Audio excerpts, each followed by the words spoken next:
உலகத் தமிழ் மக்கள் உங்கள் அனைவருக்கும் எனது அன்பான வணக்கங்கள். என்ன நேயர்களே, கேள்வி பதில் நிகழ்ச்சியிலே 214 நெருங்கி கொண்டிருக்கிறோம். ஒரே ஒரு கேள்வி, டேட் ஆஃப் பர்த், டைம், பிறந்த ஊர், அதை மட்டும் டைப் பண்ணுங்க, தமிழ்லையோ இங்கிலீஷ்லையோ. அந்த ஒரு கேள்வி சரியானபடி புரியும்படியான கேள்வியாக இருந்தால் தெளிவான பதில் உங்களுக்கு கிடைக்கும். இன்னைக்கெல்லாம் யாரு கேள்வி கேட்டிருக்காங்கன்னு பார்க்கலாம். அத்தை மாமன் மகன் மகள் திருமணம் பொருத்தம் பார்க்கலாமா பேசியிருப்பேன். அதில் வந்து, ஐயா எனக்கு தனுசு ராசி பூராட நட்சத்திரம், தாய் மாமா மகனுக்கு மேச ராசி கார்த்திகை நட்சத்திரம், திருமண பொருத்தம் சொல்லுங்க. 9வது ராசி, தாராளமாக திருமணம் செய்யலாமே. ஒரே ஜோனல், நெருப்பு ஜோனல், மேஷம், தனுசு, அதே மாதிரி சிம்மம், தாராளமாக திருமணம் செய்யலாம். 2 பேருடைய வாழ்வாதாரங்கள் எப்படி இருக்குங்கிறத நீங்கள் இருவருடைய டேட் ஆஃப் பர்த் டைம்லாம் அனுப்பி ஜாதக பலன்களை முழுமையாக பாருங்கள். சேதுராமன், ஐயா தனுசு லக்னம், 10ஆம் இடம் கன்னியில் சூரியன் ப்ளஸ் புதன் அஸ்தமனமாக இருக்குது, மேரேஜ் லைஃப் எப்படி இருக்கும்? அதாவதுங்க, என்னை பொறுத்தவரை ஒரே டிகிரிக்குள்ளார இருக்கிறவங்க கல்யாணம் ஆகாதவங்களும் இருக்காங்க.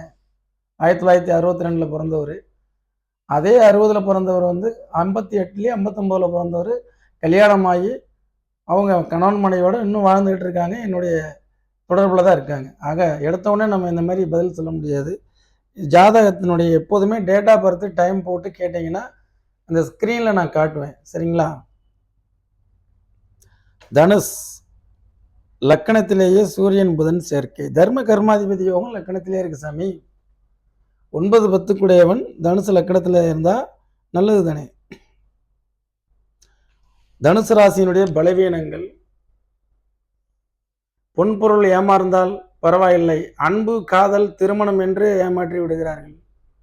நீங்கள் ஏமாறுவதற்கு தயாராக இருக்காதீங்க, வீக்னஸ் பாயிண்ட்டை தான். பட் கொஞ்சம் உங்களே மாற்றிக்குங்க, புரியுதுங்களா? இப்போ பள்ளிக்கூடத்தில் சரியாக புரிய மாட்டேங்குது. அப்போ ஜாதகப்படி அவருக்கு லக்கணத்தில் சனி, 5ல் சனி, வாத்தியார் என்ன செய்கிறாரு? அதை புரியும்படியாக சொல்லி கொடுக்குறாரு, ஒரு டியூஷன் வைக்கிறாங்க. அதான் நம்முடைய லைஃப். உங்களுடைய பலவீனங்கள் என்ன நல்லா தெரிஞ்சுக்கிட்டு அதற்கு தக்கவாறு உங்களை நீங்கள் பலப்படுத்துவதுதான் சிறந்த பரிகாரம். என்னுடைய பழைய வீடியோக்கெல்லாம் போய் பாருங்கள், தனுசு ராசிகளாக நிறைய சொல்லியிருப்பேன். மகர ராசியினுடைய பலவீனங்கள், வெண்ணிலா இதுவரைக்கும் நிறைய யூடியூப் சேனல் பார்த்திருக்கேன். ஆனால் நீங்கள் சொல்கிறது மட்டும்தான் சரியாக இருக்குங்கிறாங்க. அவங்களுடைய அந்த வே ஆஃப் வியூ என்னதுக்கும் அவங்களுக்கும் மேட்ச் ஆகுது. அப்போ என்னை பொறுத்தவரை நான் இந்த 30 ஆண்டுகளுக்கு மேலே ராசியினுடைய குணங்களை ஆய்வு செஞ்சேன். அந்த ராசிக்காரனின் திசா புத்தி அந்தரங்கிறது காமன். எந்த ராசிக்கு எந்த திசை நன்மை செய்யும், அது வேணால் ஒரு வீடியோவாக அடுத்தது போடுறேன்.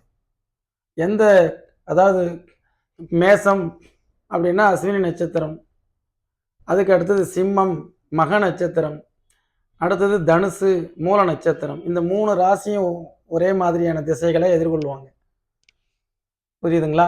அந்த சுக்கிரனை எதிர்கொள்ளக்கூடிய தனுசு ஒரு விதமாக அதை எடுத்துக்குது. மேசம் சிறு வயதிலேயே பிஞ்சில் பழுத்த ஞானியாக ஆயிடுது, பிஞ்சிலேயே பழுத்தணும் அந்த சுக்கிர திசையை அனுபவிக்கிறதுல. அதே மாதிரி சிம்ம ராசி, இவங்க 2 பேரை விட அவர் தான் டாப் நம்பராக. சிறு வயதிலேயே ஒரு அஸ்வினி மகம் மூலம் இதில் 3 பேர் பிறந்திருக்கிறாங்க. 3 பேரையும் போர்டில் போட்டு இவங்கெல்லாம் எப்படி இருப்பாங்க, அவங்க எப்படி இருப்பாங்க, அவங்க அதை எப்படி எதிர்கொள்கிறாங்க திசைகளைங்கிறது இந்த ஒரு கேள்வி, இந்த ஒரு பதில் வெண்ணிலா அவங்களால நான் அதுக்கு ப்ரமோஷன் ஆகிறேன். பாராட்டுறதுங்கிறத விட எனக்கு சரியாக இருக்குங்கிறாங்க இல்லையா, அந்த சரியாக இருக்குன்னா அது இன்னமும் சரி பண்ணுறதுக்கு என்ன வழி? ரைட். கேள்வி பதில் 190 பார்த்துட்டு, ஐயா வணக்கம், இந்த ஜாதகத்தில் புணர்வு தோஷம் உண்டா ஐயா? கல்யாணமே ஒரு முடிவுக்கே வரமாட்டேங்குது அப்படின்னு கேட்டிருக்கிறாங்க. சரண், பரமக்குடி சரண்,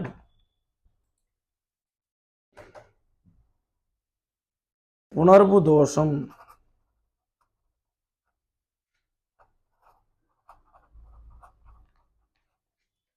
புணர்வு தோஷம்னா சனி சந்திரன் சேர்க்கை. அது சுபர் வீட்டு சனி சந்திரன், பாவர் வீட்டு சனி சந்திரன் 2 இருக்கு. சனி முன்னாடி கடந்து போகுதா அல்லது சந்திரனை நோக்கி சனி போகுதான்னு பார்க்கணும்.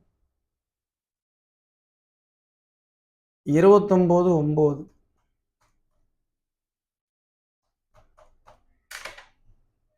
3:41 AM.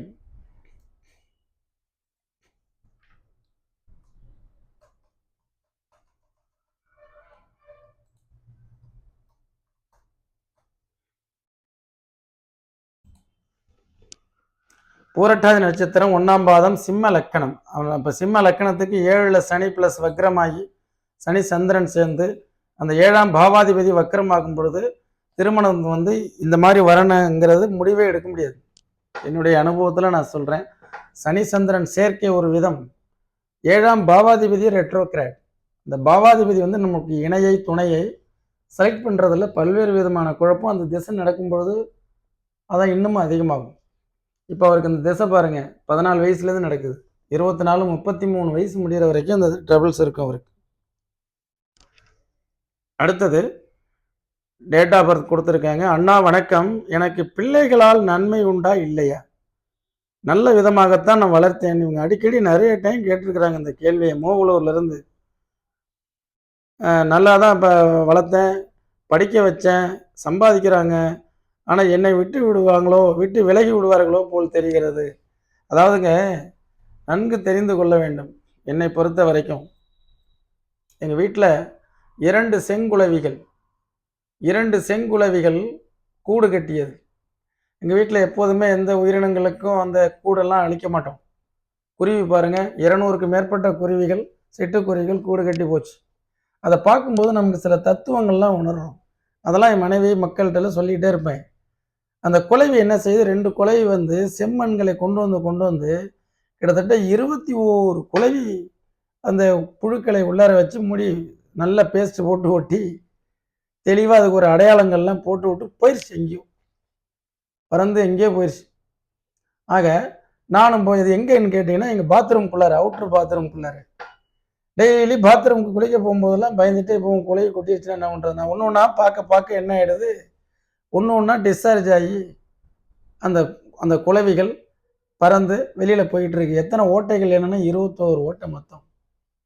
21 குளவிகளுக்கு தன்னுடைய தாய் தகப்பனால் யார் என்று தெரியாது. ஆனால் இந்த 21 குளவிகளும் ஒரு இணையை சேர்ந்து கொண்டு மீண்டும் ஒரு கூட்டை கட்டும். கூட்டை கட்டி மீண்டும் புழுக்களை கொண்டு வந்து அதில் சேமித்து வைத்துவிட்டு பறந்து சென்று விடும்.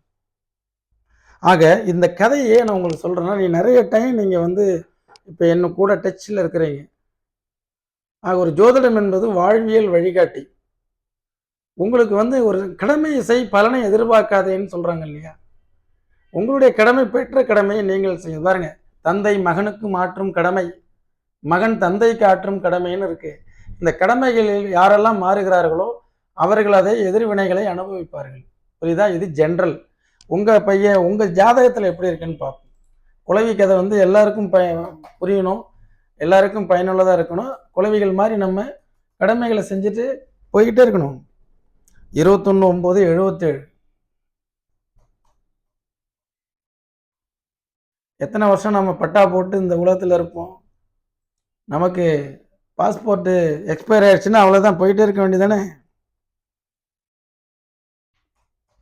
அது வரைக்கும் என்ன செய்யணும்னா, உறவுகளுடன் நாம் உறவுகள் விட்டு விலகினாலும் நாம் இழுத்து பிடித்து கொண்டு அந்த உறவுகளோட வாழ்க்கையை வாழ்ந்துடணும். தனுசு ராசி 5ஆம் பாவாதிபதி 11ஆம் இடத்துல இருக்குது. ஒன்றும் கெட்டு போகலை. 7ஆம் பாவாதிபதி லக்கணத்தில். உங்களுக்கு வீணான ஒரு சந்தேகங்கள். ராகு திசை குடும்பஸ்தானத்தில் இருக்கு இல்லையா? இந்த ராகு வந்து 2ஆம் இடத்துல இருக்கும் பொழுதுங்க நம்மளுடைய பேச்சு, 2ஆம் இடம் என்றால் பேச்சு, வீட்டுக்குள்ளே இருக்கக்கூடிய நிகழ்வுகள். ஆக நம்ம பேசுகிறத குறைச்சிக்கணும். அதுதான் ராகு கேது தோஷம்னா, பேசக்கூடாது. அந்த திசை வேறு நடக்குது இல்லையா? நம்ம பேசும்போது பிள்ளைகளாக இருக்கட்டும், மருமகளாக இருக்கட்டும், மருமகனாக இருக்கட்டும், கணவனாக இருக்கட்டும், அது பிரச்சனையில் கொண்டு விடும். அதனால் நீங்கள் நிறைய யூடியூப் பார்க்குறீங்கன்னு எனக்கு தெரியுது. ஏன்னா கிட்டத்தட்ட ஒரு 40-50 கமெண்ட்ஸ் போட்டிருக்கிறீங்க. அதெல்லாம் விட்டுட்டு தெளிவாகிங்க. அந்த குளவி கதையை மைண்டில் வச்சுக்கிட்டு நோ எக்ஸ்பெக்டேஷன்ஸ், எதிர்பார்க்காதீங்க. வாழ்க்கை வளமாக இருக்கும். செவ்வாயின் செயல்பாடுகளை பார்த்துட்டு, ஐயா மேஷமேல் உள்ள செவ்வாய் இருக்கும், விருச்சிகத்தில் உள்ள செவ்வாயிற்கும் என்ன வித்தியாசம் என்று விளக்கினால் நன்றாக இருக்கும். அதாவதுங்க, இரட்டை வீடு அமைப்பு பெற்ற ஒவ்வொரு கோள்களும் மூலத்திரிகோண வீடு என்று பலப்படுகிறது. அப்போ மூலத்திரிகோணம் என்பது விருச்சிக ராசியில மூலத்திரிகோண பலம் பெறும். அதே மாதிரி தனுசு ராசியில மூலத்திரிகோண பலம் பெறும் குரு. அதே மாதிரி துலாம் ராசியில் மூலத்திரிகோணம் பலம் பெறும் சுக்கிரன். இப்படியெல்லாம் ஒரு இது இருக்கு. அதனால அது வலிமை, விருச்சிக ராசியில வலிமை அதிகம், ஸ்திர ராசி, முடிவுகளை ஆழமாக யோசித்து எடுப்பார்கள். மேச ராசியில் செவ்வாய் சரராசி, வேகமாய் முடிவு எடுப்பார்கள். அது லக்னமாக இருந்து விட்டால் உடனடியாக ஆத்திரப்படுவார், அவசரப்படுவார். சரிங்களா ஐயா? தங்களின் ஒவ்வொரு பதிவும் மிக அருமையாக உள்ளது, மிக்க நன்றிகள். ஒரு கேள்வி, வக்கிரமான ஒரு கிரகம் இருந்தால் அது உச்சமா நீச்சமா இல்லை நல்லதா கெட்டதா? சார், அந்த கிரக வக்கிரங்களை நான் ஆய்வு செய்ததை சொல்லுகிறேன். இப்போ எனக்கு புதன் வக்கிரம், குரு வக்கிரம். குரு வக்கிரமாச்சுன்னா ஜோசியம் பார்க்க முடியுமா? புதன் வக்கிரமாச்சுன்னா இவ்வளவு படிக்க முடியுமா? ஆக எனக்கு ஒரு ஆராய்ச்சி எனக்கு எப்போ வந்ததுன்னா, ஜாஸ்தி வந்தது அந்த குரு வக்கரம் பெற்ற புத்தி நடக்கும்பொழுது தான். ஒரு 3 இயர்ஸ், இந்த 3 ஆண்டுகளாகத்தான் நான் என்ன பண்ணிட்டேன், பாவகத்தை ஆராய்ச்சி பண்ணேன். அது வரைக்கும் கிரகங்களை நம்பி இருந்தேன். புதன் நமக்கு வக்கரம் ஆயிடுச்சு, அதனால் ஜோதிடம் எப்படி படித்தோம், இது எப்போ யோசிக்கிறோம்னா குரு வக்கரம் பெற்ற புத்தியில். அப்போது 10க்குடையவன் வக்கரம், தொழில் இல்லை எனக்கு. 7க்குடையவன் வக்கரம், புதன் 7ம் 10க்குடையவன் புதன் வக்கரம். மனைவியினால் மனைவி சைடு எனக்கு சப்போர்ட் கிடையாது. எப்போ லக்னாதிபதி வக்கரம், நான் எனக்கு பயன்படாதவன். 4ஆம் பாவாதிபதி வக்கரம், 4ம் லக்கணமும் யாரு? குரு. அந்த புத்தியில தான் நமக்கு இவ்வளவு விரயங்கள், வீடு விரயங்கள், வீட்டு செலவினங்கள். லக்னாதிபதி 12ஆம் இடத்துல. ஆக நம்ம அடுத்தவங்களுக்கு பயன்படுறோம் இன்னும் புரிஞ்சுக்கிட்டேன். அதனால முதல்ல கோள்களை விட்டுருங்க, நீங்க ஒரு ஆராய்ச்சி பண்ணுங்க. கோள்களை விட்டுட்டு பாவக ரீதியா எப்படி இருக்கு, அது எந்த பாவகத்தை இயக்குது, அதனுடைய பலன் எப்படி இருக்கு, சரியா? அது மாதிரி பாருங்க. உச்சம் நீச்சம் ஆட்சி. சார், எனக்கு 3 கிரகங்கள் உச்சம். நாக்கிலே செவ்வாய் உச்சம், பாக்கியாதிபதி உச்சம், 5க்குடையவன் 2ல் உச்சம், 11க்குடையவன் 4ல் உச்சம். நம்ம என்ன பெரிய கோடீஸ்வரனாக இருக்கோம்? இல்லையே. அதே நிறைய நீச்சம் பெற்ற கிரகங்கள் உள்ளவங்கெல்லாம் பார்த்துருக்கோம், அவங்களாம் நல்லா தானே இருக்காங்க. எங்களுக்கு சுசீலாமணி, ரஜ்ஜு தட்டினால் மரணமா ஓர் ஆய்வு, அதில் எங்களுக்கு 46 ஆண்டுகள் வெட்டிங் அனிவர்சரி. கொள்ளு பேரனே இருக்கா, ரஜ்ஜெல்லாம் இல்லை, டூப் விடுறான் அப்படின்னு இருக்கார். ரஜ்ஜுங்கிறது அவங்க 2 பேருக்கு இல்லையாமா, நல்லா இருக்காங்கன்னு சொல்றாரு அந்த பெரியவர். 46 வருஷம்னா பாருங்க, அவருக்கு வயசு இப்போ 75 வயசு இருக்கும். அதனால அப்பெல்லாம் எதுவுமே இல்லை, ஜாதக பொருத்தமே பார்க்கறது இல்லை அவங்க காலத்தெல்லாம். இப்போ அவங்க இந்த வீடியோவில் அவங்க கமெண்ட்ஸில் போடும்போது வருங்கால காதலர்கள்லாம் ரஜ்ஜு இல்லாமல் நிறைய பேர் என்கிட்ட ஒரு வாரத்தில் ஒரு 2 பேராவது வாட்ஸ்அப்பில் வர்றாங்க.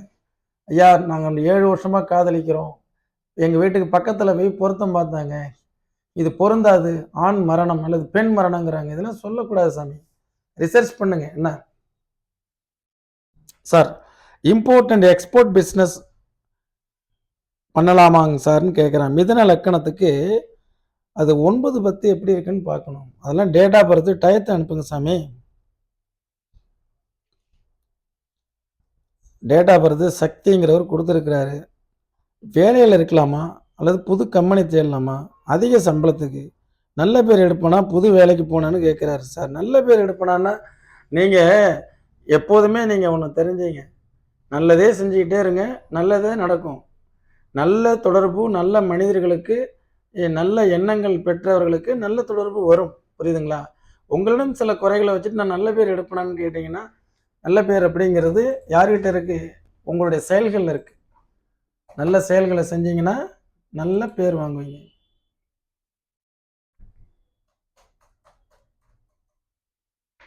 பத்து 50 PM.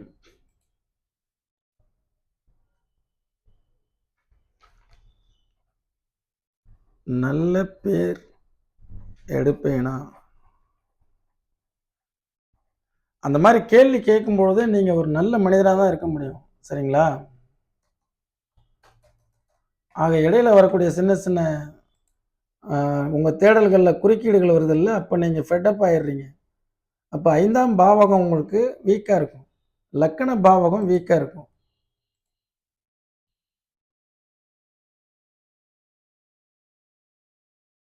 இப்போ லக்னாதிபதி ராகுவோட சேர்ந்துருச்சு இல்லையா? அதான் லக்கண பாவம். லக்னாதிபதியும் ராசியாதிபதி யார் கூட சேர்ந்திருக்கு? எதிர்மறையான கேள்விகளை கேட்கக்கூடிய ராகு சேர்க்கை. அதான் லக்கண பாவகம் கெட்டு போச்சு. லக்கணாதிபதி ராகுவின் சேர்க்கை இருக்கும்போது இந்த சந்தேகமான கேள்வி. நல்ல வேலைக்கு போவேனா? 10 கூடையவன் லக்கணத்தில். சந்திரனே வந்து லக்கணத்தில் இருக்கக்கூடாது. அது துலாம் லக்கணம், துலாம் ராசி. எனக்கு ஒரு நண்பர் இருக்கார். அவர் சதா கேட்டே இருப்பார். ஒரு வாரத்துக்கு 2 டைம் வந்து என்ன சொல்லுவார்னா, சார் இப்போ நமக்கு எப்படி சார் இருக்குது? நான் வந்து வந்துடுவேனா சார்? நான் மேன்மை அடைஞ்சிருவேனா? அத்தனைக்கும் அவர் பெரிய டர்ன் ஓவர் பண்ணுறாரு. 100 கோடி ரூபா, 50 கோடி ரூபா அந்த மாதிரி டர்ன் ஓவர் பண்ணக்கூடியவர். அவருக்கு என்ன கேள்வி வந்து, நான் வந்துடுவேனா? இந்த வாரம் எனக்கு எப்படி இருக்கும்? ஏன்னா தினக்கோள் லக்கணத்திலே இருக்குது சந்திரன். ஆக உங்களுக்கு போட்டது குழப்பிக்கிட்டே இருக்குங்க சாமி. ஒரு டைம் ஜாதகத்தை எடுத்துகிட்டு வாங்க, டைரெக்டாக உட்காந்து உங்களை நல்ல ஃபைன் டியூன் பண்ணி விட்றேன். சார் எனக்கு டைமிங் எல்லாம் ஓகே. Mini finance தொடங்கலாமா? நல்ல கேள்வி.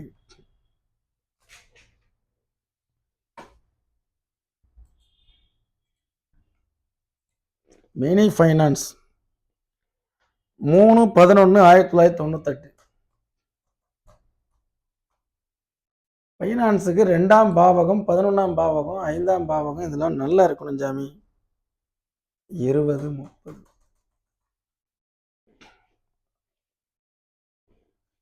சர லக்கணங்கள். அடுத்தது ஸ்திர ராசிகளாக இருக்கணும்.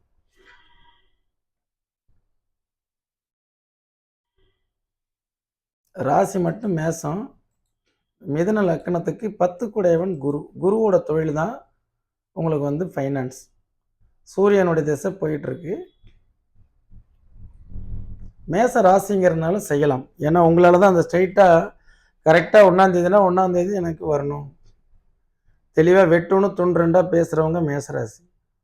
மேச ராசி வந்து உங்களுக்கு கண்டிப்பாக மேசம், சிம்மம், இவங்கெல்லாம் துலாம், இவங்கெல்லாம் பார்த்தீங்கன்னா இந்த ஃபைனான்ஸ் தொழிலில் வந்து கரெக்டாக இருப்பாங்க. விருச்சிகம் இவங்கெல்லாம் தெளிவாக பண்ணுவாங்க. சரிங்களா? பண்ணலாம் சாமி. தனுசு லக்கணம் 11இல் சுக்கிரன், 12இல் செவ்வாய் தனித்து இருக்கையா. மேரேஜ் லைஃப் எப்படி இருக்கும்? 12இல் செவ்வாய் தோஷம் இல்லை. அந்த செவ்வாய் வந்து உங்களுக்கு சொந்த வீட்டில் ஆட்சி பெறுது. 11இல் சுக்கிரன் இருக்கிறது, அது தன்னுடைய சொந்த வீட்டில் இருக்குது. இது திருமண வாழ்க்கைக்கு அதுக்கு சம்மந்தம் இல்லை. கிரக நிலையில் டோட்டலாக ஆய்வு பண்ணிக்கலாம். மோகன்ராஜ் ஐயா வணக்கம். கடகலக்கணம், சிம்மராசி, பூர நட்சத்திரம். Right, okay. சொந்த தொழில் எப்பொழுது அமையும்? 7 சனி, நீச்ச குரு, வக்ரம், இதெல்லாம் எப்படி பலனை புரிந்து கொள்வது? 7, 8 இருவருமே வக்ரம். அதான் சொல்கிறேன் சாமி. பாவாதிபதி வக்ரம் பெற்று விட்டால் அந்த பாவகம் இழைக்கும். நீங்கள் வேணா ஆராய்ச்சி பண்ணி பாருங்கள். 30/9/1997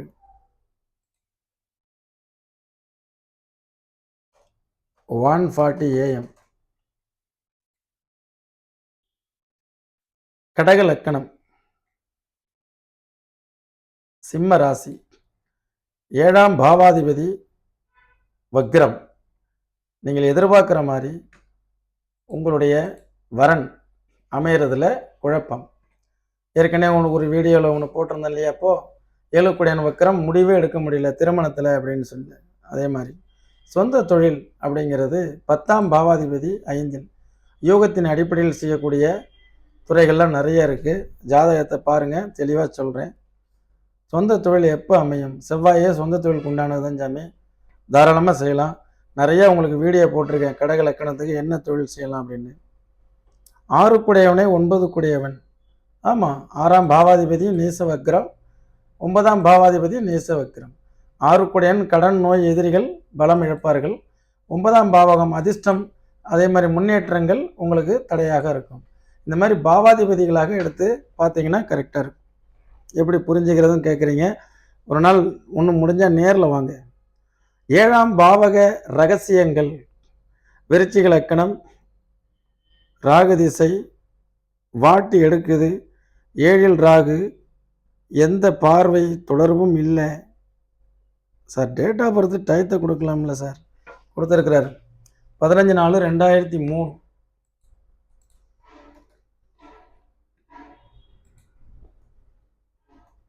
15/4/2003. 21:30.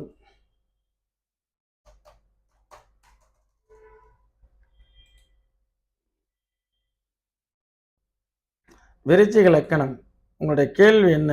அதாவது 7ல் ராகு, 7ஆம் பாவாதிபதி 4ல். இந்த ராகு யாருடைய நட்சத்திரத்தில் இருக்கு? கரெக்டா? சூரியன் சாரம், சூரியன் உச்சம், 10க்குடையவன். இப்போ என்ன பிரச்சனை உங்களுக்கு? இன்னும் 10 வருஷம் இருக்கு இந்த திசை. ராகுக்கு எந்த தொடர்பும் இல்லை. அது வீட்டுக்கு அதிபதி யாரோ அதனுடைய பலனை கொடுக்கும் சாமி. அந்த வீட்டுக்கு அதிபதி யார்? இப்போ உதாரணத்துக்கு நீங்கள் ஒரு வாகனம் பிஸ்னஸ் பண்ணுறீங்க அல்லது வாகனம் ஓட்டுறீங்க அப்படின்னா 10ஆம் பாவாதிபதி 4ஆம் இட தொடர்பு. சரியா? 4ஆம் இடம்னா வாகனம். அதுவும் உச்சம் பெற்று வலிமையாக இருக்குது.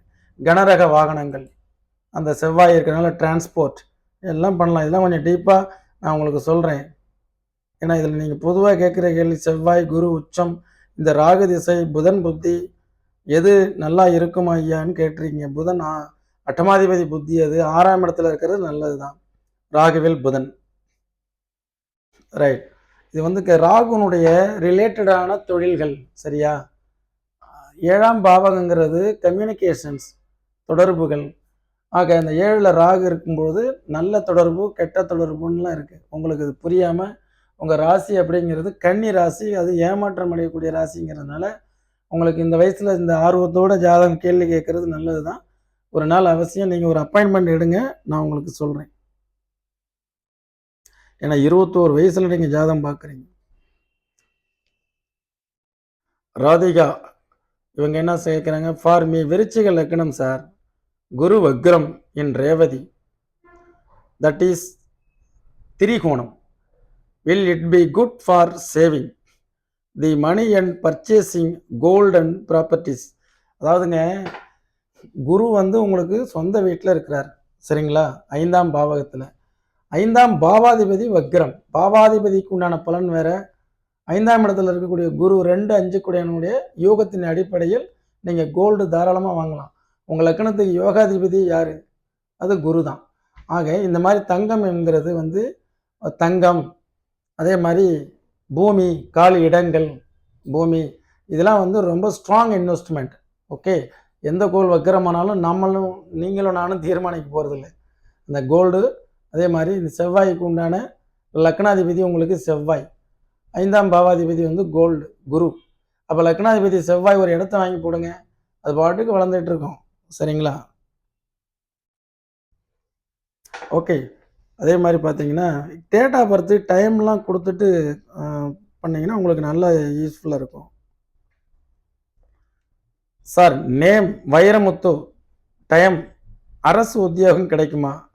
மேரேஜ் எப்போ? அரசு வேலை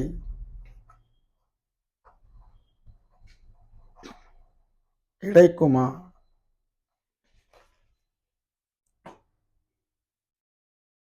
அதாவதுங்க, சூரியன் செவ்வாய் பலமாக இருக்கணும். என் அனுபவத்தில் நிறைய அரசில் டிஃப்ரெண்ட் துறைகள் இருக்குது. நீங்கள் என்ன மாதிரி படிக்கிறீங்கன்னு எனக்கு தெரியாது.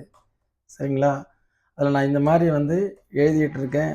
நான் விஏஓவுக்கு எழுதுகிறேன், சப் கலெக்டருக்கு எழுதுகிறேன், ஐஏஎஸ், ஐஆர்எஸ், ஐஎஃப்எஸ்ன்னு நீங்கள் ஏதாவது சொன்னீங்கன்னா கொஞ்சம் உங்கள் ஜாதகப்படி அது அமைப்பு இருக்கான்னு சொல்லலாம்.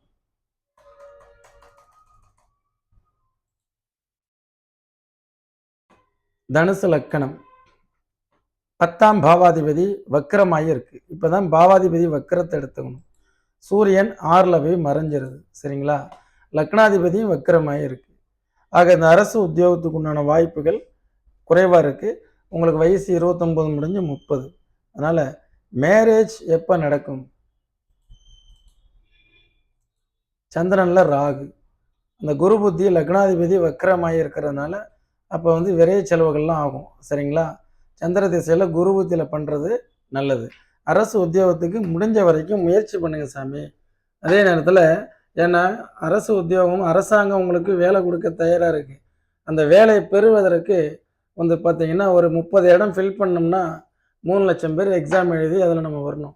அதில் தான் அந்த கோள்களை வச்சு நாம் என்ன செய்கிறோம், உங்களுக்கு அந்த சூரியன் அப்படிங்கிறது போய் 6ல் போய் மறைவு, பாவக சக்கரத்தில் 5ஆம் பாவகத்தில் 5ஆம் இடத்துல உச்சம் பெற்றிருக்கு. ஆனால் அந்த திசை வந்ததுன்னா இப்போ வேலை கிடைச்சிருக்கும். சூரிய திசையில் உங்களுக்கு கிடைச்சிருக்கணும், கிடைக்கல. 22லேருந்து அட்டமாதிபதி திசை நடக்குது 5ஆம் இடத்துல. மார்க்குகள் குறையறதுக்கு வாய்ப்புகள் இருக்குது. ஒரு அப்பாயின்மெண்ட் எடுங்க, நம்ம நேரில் மீட் பண்ணி பேசுவோம். சரிங்களா?